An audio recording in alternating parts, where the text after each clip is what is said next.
Continuing production of The Open Mind has been made possible by grants from the Rosalind P. Walter Foundation, the Bluestein Family Foundation, the Joan Gans CUNY and Peter G. Peterson Fund, Carnegie Corporation of New York, the Malkin Fund, the May and Samuel Rudin Family Foundation, the Joanne and Kenneth Wellner Foundation, the Alfred P. Sloan Foundation, and from the corporate community, Mutual of America.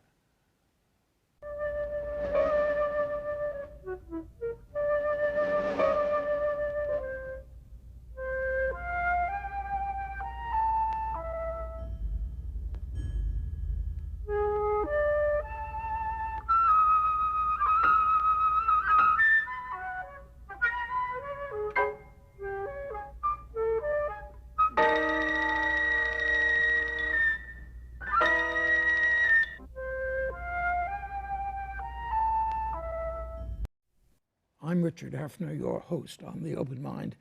And as I noted last time, for years and years I've been reading what today's guest has written, assigned, edited, or had edited for the New York Times, long before I had the temerity to ask him to join us here. Bill Keller became the Times executive editor a decade ago.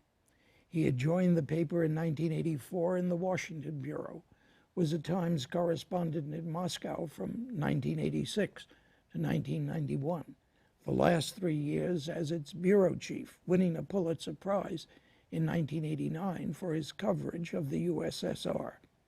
He then became the Times bureau chief in Johannesburg, then the paper's foreign news editor, then its managing editor, then its top newsman as executive editor. Now Bill Keller is a much-read op-ed columnist for the New York Times, truly a man for all times. So let's pick up now where we left off last time, which had to do with my asking you a whole slew of questions that occurred to me as important. And one of them comes from a Times story in 2008.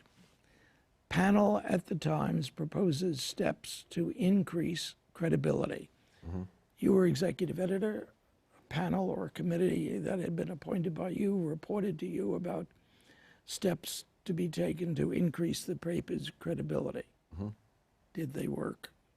Did you take them, and did they work? Yes, we took them, and for the most part they've worked. You certainly don't want to declare mission accomplished. That's a that's a phrase I avoid at all costs.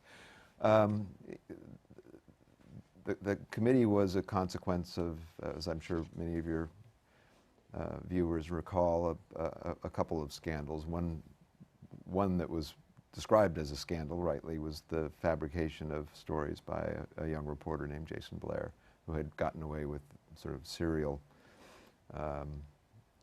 fabrications in the pages of the Times. The second, which was, I don't think the Times described as a scandal, but a lot of other people did, was some bad stories that we ran about in the run-up to the war in Iraq, credulous stories about the Bush administration's claims about weapons of mass destruction.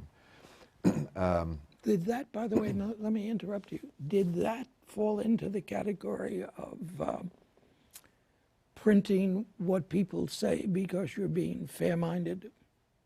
Stories that didn't pass the smell test or a fact check? No, I think the problem there was a different one.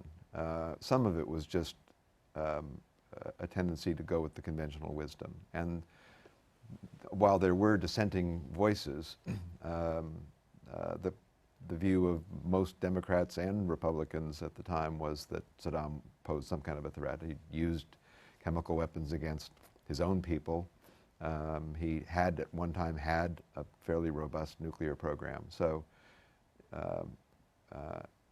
and I think we had not all had our sense of skepticism about the Bush administration's veracity fully developed yet at that point. So the problem was partly sort of slipping into the conventional wisdom, not making an effort to seek out the dissenting voices, compounded by the thrill of the exclusive. You know, a lot of the stories that I ended up writing an apology for were splashed at the top of the front page, and they were exclusives. And there is a sort of, it's like catnip. Somebody says, you know, you're the only one who has this story. It's solid. You know, go with it. And all your competitors are going to pick up the paper and have conniptions about it. And that is an impulse to be contained and resisted. I think that's certainly one of the lessons from that whole experience. But the question now goes on. Continue. Was it successful, this effort of Was it yours? successful? Well, we did a number of things. We appointed a public editor. We're now on our 5th public editor who has the freedom to ask any questions, the space in the paper and on our website to publish unedited, to respond to reader questions and complaints. How did that work out? Well, You thought it a success? I think it was, yes. I think on balance I would call it a success, although you would get a very divided vote if you polled the staff of the New York Times. Even now? Even now. Or particularly even now, I think there's, you know, not particularly now. I think actually the current public editor has developed a healthy respect among the staff. I mean, I haven't polled them, but I think she's done a good job. She's been very, you know, fair. She's also seen her role certainly not as an apologist for the paper, but, oh, no. but certainly not as a sort of press critic either. It's more of I mean, she certainly has scolded the paper on several occasions, and I think because she isn't just a scold, her advice is taken quite seriously, and there have been some things that have changed, I think, as a direct consequence of her. Were you one of the ones at the Times who opposed the National News Council that Norman Isaacs and Abe Raskin had run and tried to get your support for? It was before my time as an editor that it came on, although I have never had much use for the idea, I have to You say. didn't?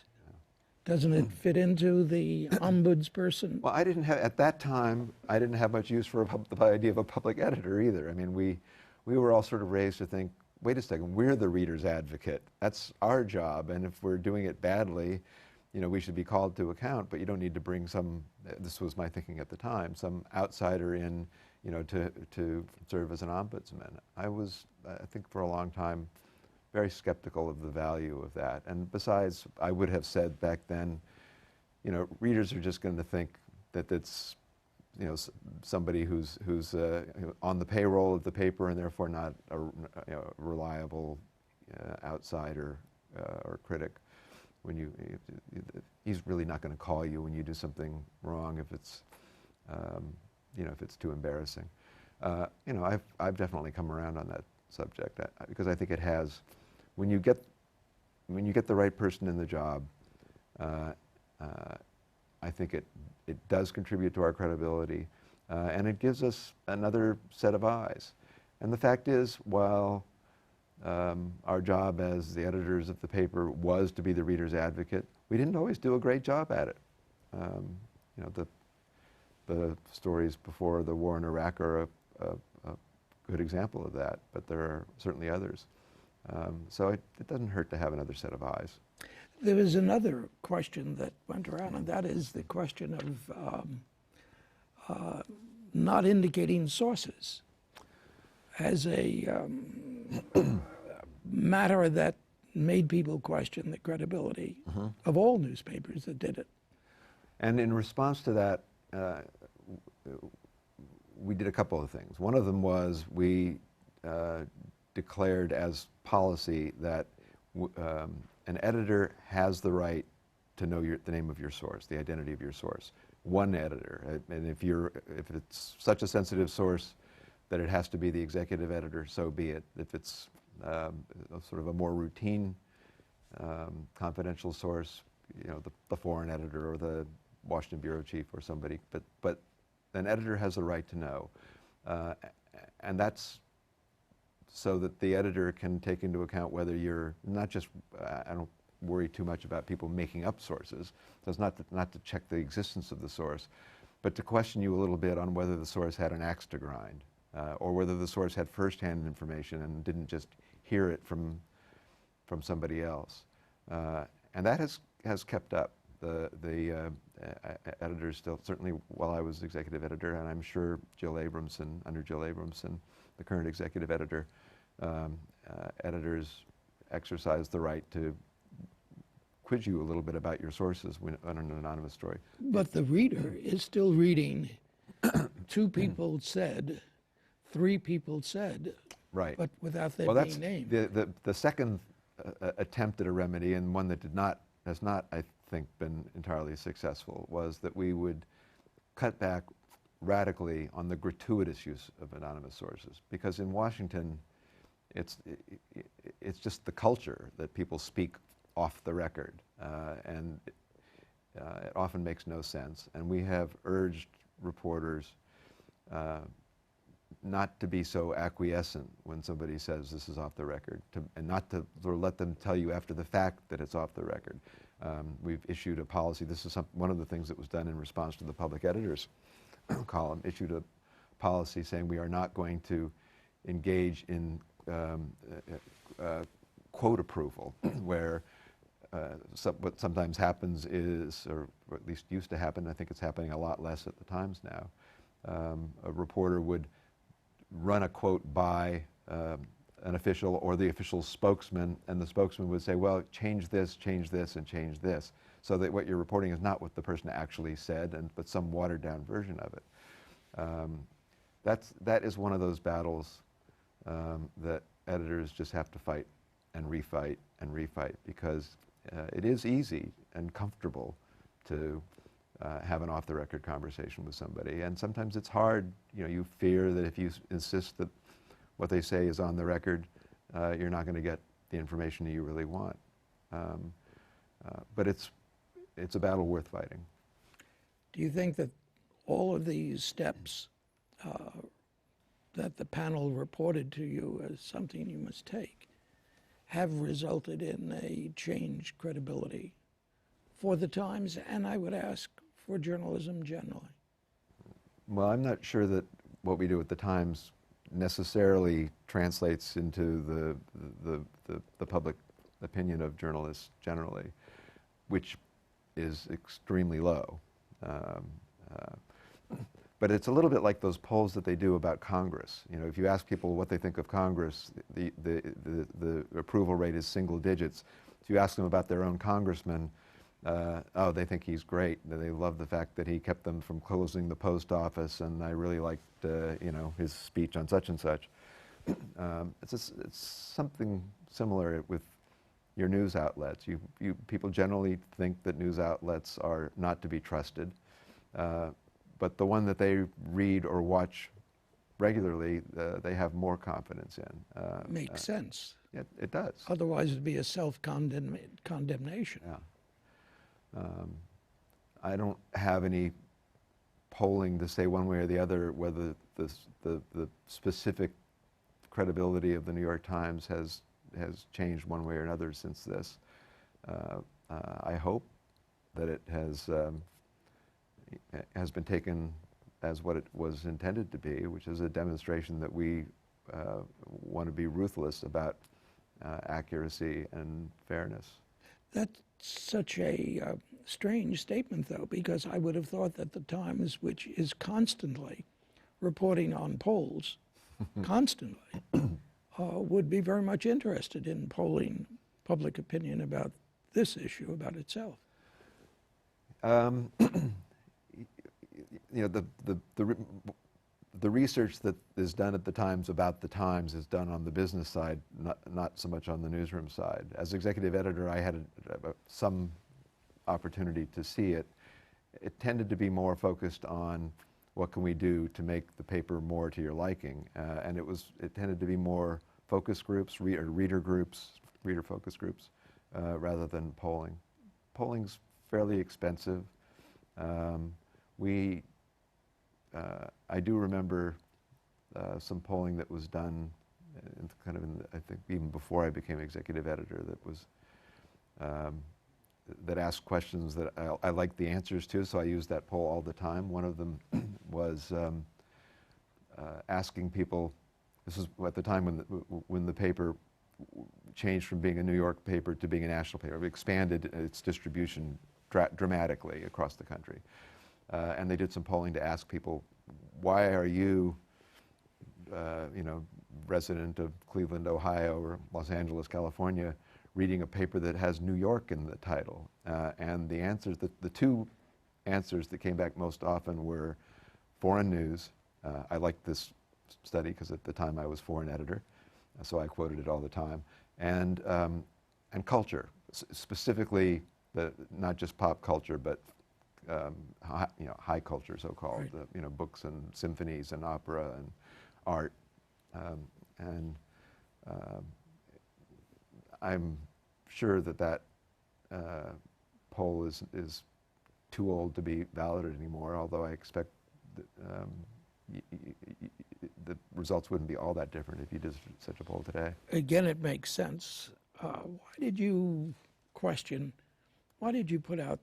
do that column on questioning candidates about their religious views?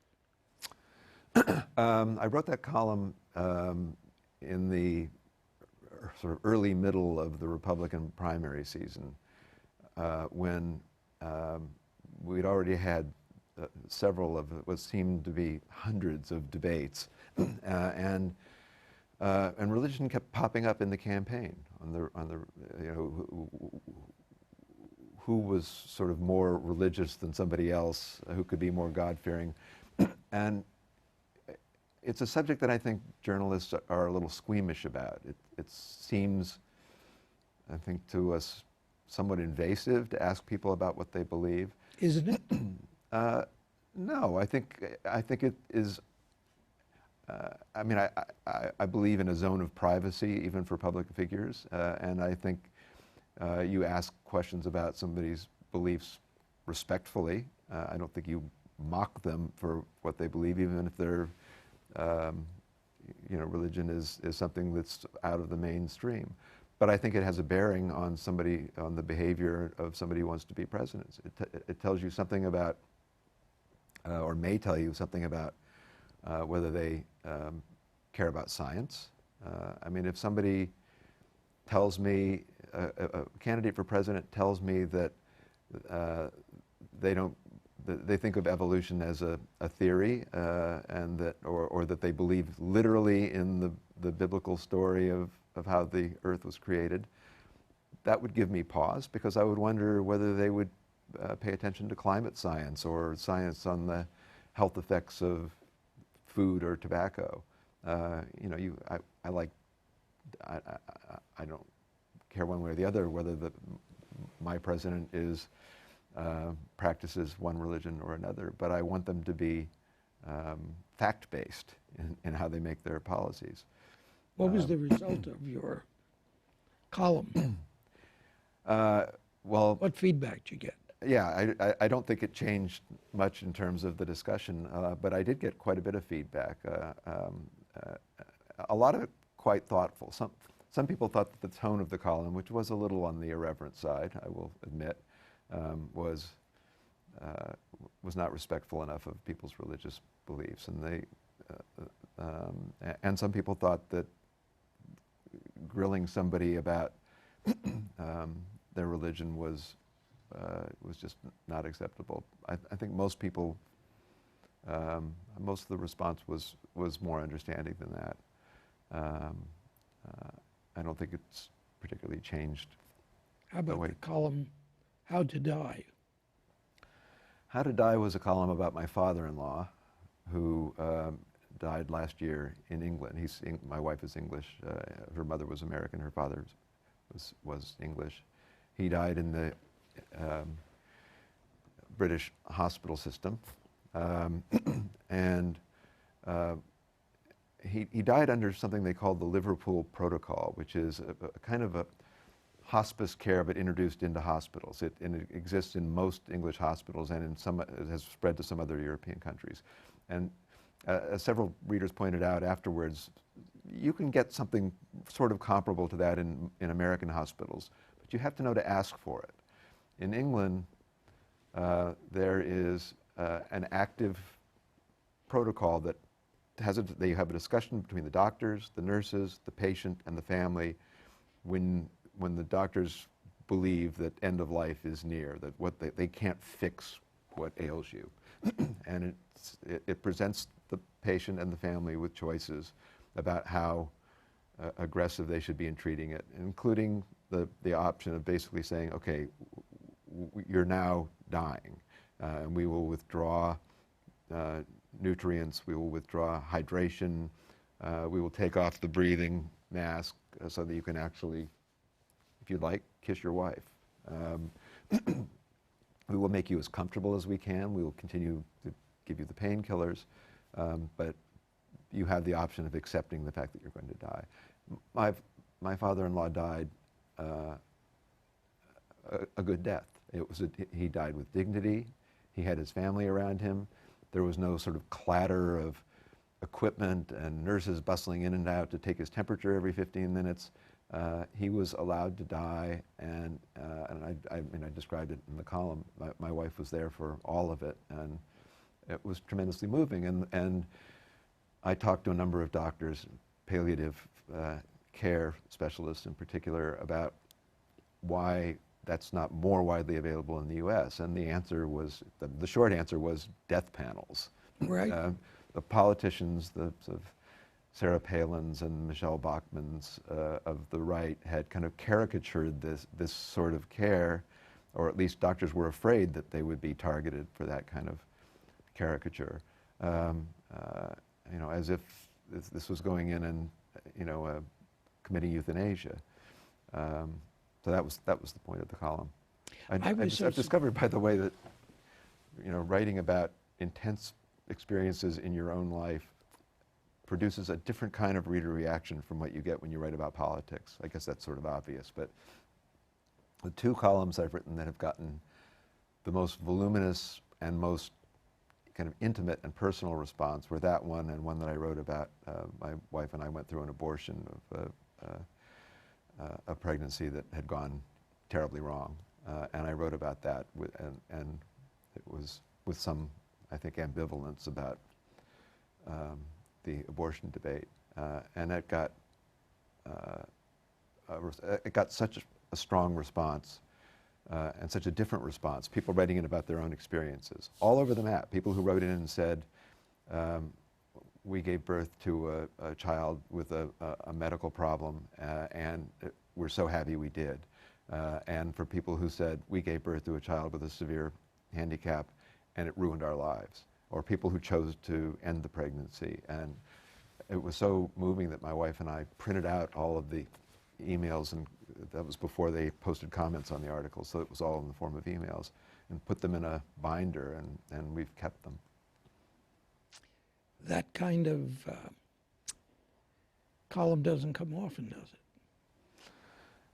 No, I mean, the desire we all stick a little bit of ourselves in the columns, maybe more than we should. But why do you say that? Maybe more than we should. Well,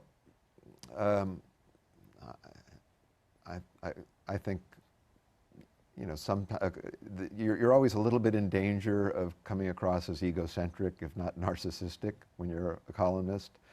The fact that you have this great platform and are free to say pretty much whatever you want is a temptation to hubris, the slippery slope to hubris. And you know, I think sometimes I catch myself using a little bit too much of the first person pronoun. How much of the newspaper today, and I won't say the Times, how much of journalism today should be, in your estimation, personal commentary, opinion? Well, thanks to the internet, there is no space limit for anything. I don't. And in the printed press? Well, in the printed press, the Times has 2 pages at the back of the A section that are opinion every day, columns in the news section that have some attitude in them, but are not intended to be partisan opinion. I like that attitude. Yeah. And then a section, the Sunday Review on Sunday, which is very heavily opinion. And that feels like a pretty good proportion. I think the important question is, or the potential danger is that because opinion is easier to do, it doesn't require actually sending people to far off places. You can get it for free. People will write their opinion, send you their opinion for free, and they're happy to have you publish it. There's a temptation to skew more towards opinion, and some of the websites that have been very popular and successful skew quite heavily towards opinion because it's almost free, or is free. Setting popularity aside, journalism and your judgment of journalism, and we just have a minute and a half left. How did you feel about the move from News of the Week to opinion of the day? I used to depend upon that section of the New York Times. Well, as a teaching device. I resisted it for a time, and there is still, in that section, it's now a mix of opinion and news analysis. And I was a fan of that section. I liked to write for it when I was a reporter. It was a chance to sort of stand back from the story you'd been covering frantically on deadline and write something a little more reflective. So I valued it a lot.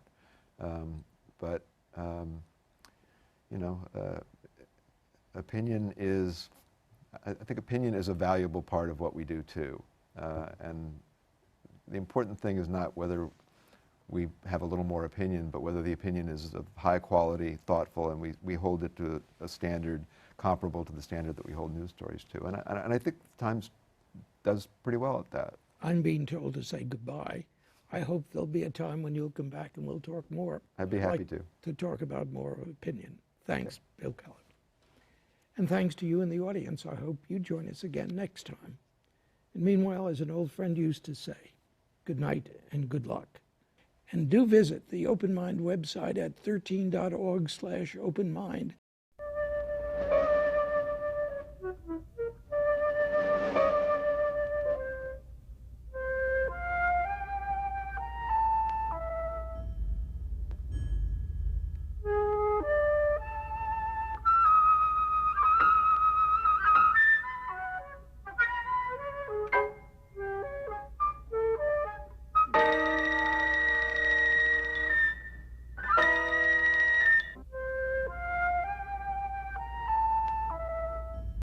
Continuing production of The Open Mind has been made possible by grants from the Rosalind P. Walter Foundation, the Bluestein Family Foundation, the Joan Gans CUNY and Peter G. Peterson Fund, Carnegie Corporation of New York, the Malkin Fund, the May and Samuel Rudin Family Foundation, the Joanne and Kenneth Wellner Foundation, the Alfred P. Sloan Foundation, and from the corporate community, Mutual of America.